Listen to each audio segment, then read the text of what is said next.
Gandarījums jau ir milzīgs un rekonstrukcijas brīdī esot klāt šeit lieliski sajūta, kad klāj šo te asfaltu un vienlaikus paskatoties vēsturiskās fotogrāfijas, kur to cilvēki darīja pirms 50 gadiem, klāja šo te asfaltu. Protams, tās sajūtas ir tādas emocionālas un būt vienam no pirmajiem, kas brauks pa jauno trasi, es domāju, tas ir liels gods un es domāju, ka tā ir arī savā ziņā vēsture.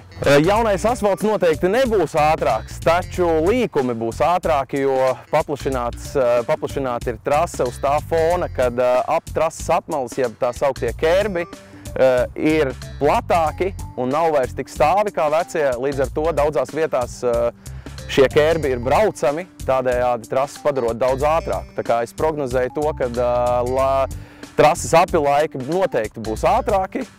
Jaunais asfalts bremzēšanās elkoņa līkumā to grūti prognozēt šobrīd. Laikam konkurentiem es negribētu novēlēt neko, es gribētu novēlēt sev pēc iespējas ātrāk apgūt šo te trasi, šīs te jaunās nianses, kas ir trasē.